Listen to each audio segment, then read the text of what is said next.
दोस्तों, ये हथौड़ा जिसे कोई लाखों रुपए देकर भी नहीं खरीद सका, क्योंकि कुछ चीज़ों की कीमत पैसे से नहीं बल्कि ईमानदारी से तय होती है।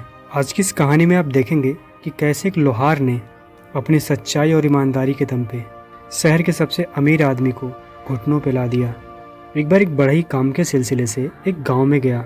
अब जैसे उसने अपना औजार बॉक्स खोला तो उसके होश उड़ गए, क्योंकि उसका सबसे ज़रूरी चीज़ यानी कि उसका हथौड़ा वो घर पे ही भूल गया था।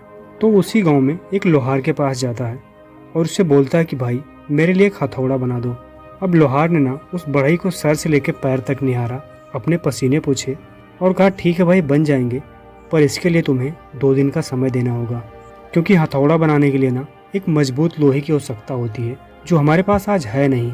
बढ़ई ने कहा, कोई बात नहीं, आप मुझे वो हथौड़ा 2 दिन बाद ही दे दीजिएगा। फिर 2 दिन बाद वो बढ़ई उस लोहार के पास जाता है हथौड़ा लेने के लिए।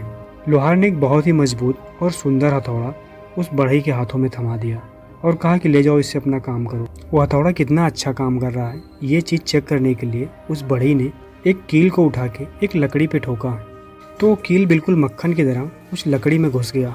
उसके बाद उस बढ़ई को लग गया कि लोहार ने वाकई में बहुत ही अच्छे लोहे से उस हथौड़ी को बनाया है। वह मन ही मन सोच रहा था कि ऐसे हथौड़े जीवन में सिर्फ एक ही बार बनते हैं। अब उस लोहार की चर्चा ना पूरे गाँव में फैल गई।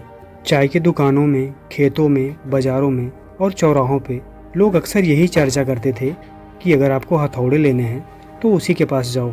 सारा दिन उसके भट्ठी से टन टन की आवाज़ें सुनाई देती थी। एक दिन उस लोहार के पास ना एक बड़ा ठेकेदार आया। उसके हाथों में एक कागज़ था जिसमें बहुत सारे हथौड़ों का ऑर्डर था।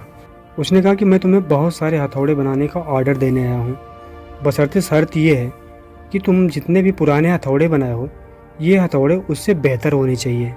लोहार ने मुस्कुराते हुए जवाब दिया, उससे अच्छे नहीं बन सकते। मैं जब भी कोई चीज़ बनाता हूँ तो अपने तरफ से उसमें कोई कमी नहीं छोड़ता, चाहे उसे कोई भी बनवाए। अब कुछ महीनों बाद ना शहर से एक और बड़ा व्यापारी आया, जो कि सूट बूट पहने था और जिसके हाथों में एक नोटों से भरा हुआ सूटकेस था। उसने कहा कि मैं तुम्हारे हथौड़ों का दोगुना दाम दूंगा, बस शर्त यह है कि आज से तुम सिर्फ मेरे लिए हथौड़े बनाओगे और किसी को नहीं बेचोगे। अब ये बात सुनकर ना उसके पूरे दुकान में सन्नाटा छा गया। वहाँ खड़े आसपास के लोग एकदम सन्न रह गए। सारे लोग सोच रहे थे कि क्या सच में लोहार इसकी शर्त को मान लेगा। लोहार ने अपने हथेली से अपना पसीना पोंछा और उस व्यापारी की आंखों में देखकर बोला, मैं अपने इन्हीं दामों में संतुष्ट हूँ और मैं अपनी मेहनत का मूल्य ना मैं खुद तय करूँगा। अगर मैंने अपने फ़ायदे के लिए आपका ये ऑफ़र मान लिया ना, तो मेरे इस लालच का बोझ गरीबों पे पड़ेगा। आप उनसे हर हथौड़ों का मनमाने ढंग से पैसा वसूलेंगे और ये मैं कभी नहीं होने दूंगा, क्योंकि हमने भी गरीबी देखी है। उसके इस जवाब को सुनकर व्यापारी चुपचाप उस गांव से चला जाता है। लेकिन उसके मन में ये सवाल कहीं ना कहीं उतर गया कि हर चीज़ पैसे से नहीं खरीदा जाता।